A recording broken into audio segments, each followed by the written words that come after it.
Masood Muallim. I'm a full professor of economics at Rockford College, and I have a PhD in economics.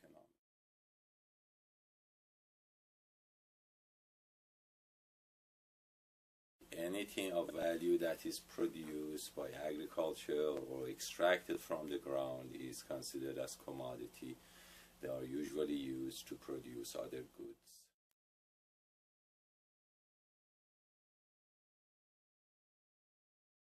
The price of it is determined based on the demand and supply at world level in a spot markets.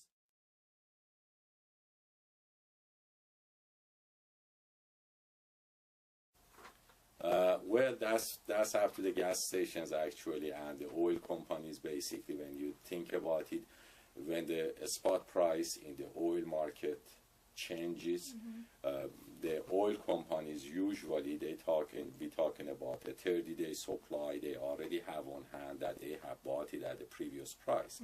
But of course, it's a lot more convenient for them when the price goes up.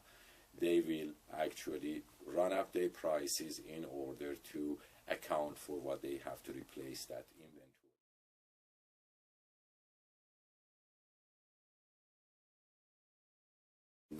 No, because they determine their prices based on what they have to replace the oil with, and that would be based on the global prices.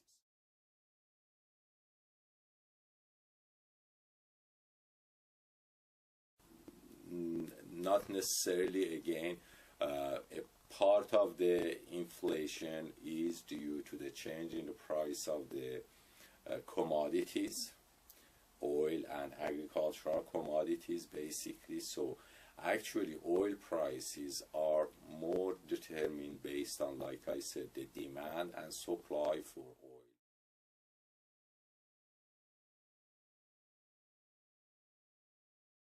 So we're talking about a limited resource that we don't have really much more opportunities to discover and extract.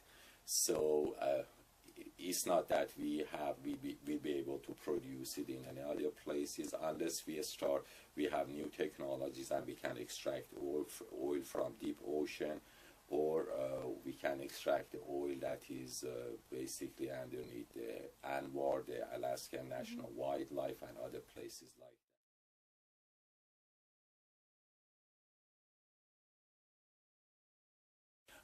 It depends on the on the value of dollar in terms of other currencies.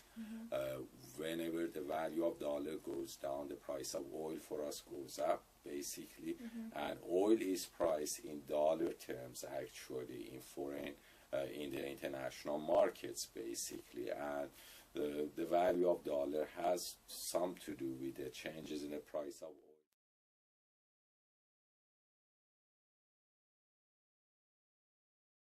Summer of 2008 that the prices reached $146.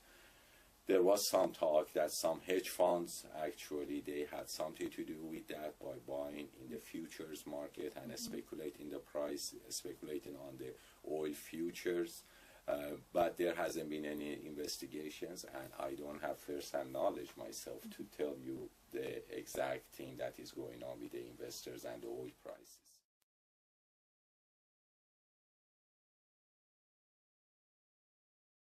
Or we hardly get any of our imported oil from Middle East, but the unrest in Middle East, because it's a major oil producing region in the world, close to 40% of the exported oil is produced in the Middle Eastern countries. Any unrest in those countries actually endangers the supply, the major sources of supply, basically. Like Libya produces close to 2 million barrels of oil, and turmoil in that country actually might stop that export. That will cause the spot market prices on oil to change. And like I said, in America, basically, even if the oil is produced here, the oil companies, they base their prices on the spot market.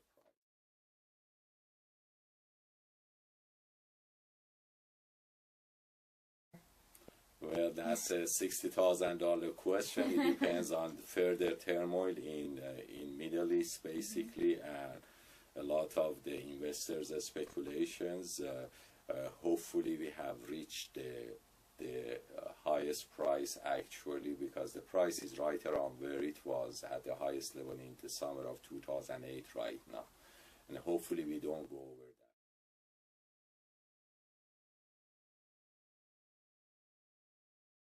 But there are two major factors in the market that we have to realize, and they are the emerging economies. Between China and India, these two countries, they have a third of the world population actually. And as these countries' economies grow, people are going to consume more and more energy. And that puts a lot of pressure actually on the demand side of the oil to go up, whereas there is no flexibility on the supply side.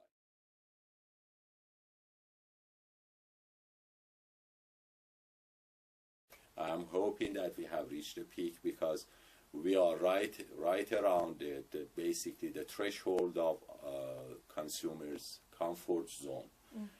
If it goes much higher than that, then we're talking about a slowing down of the economy in the country. Basically, that's going to be a kind of counter-cyclical for the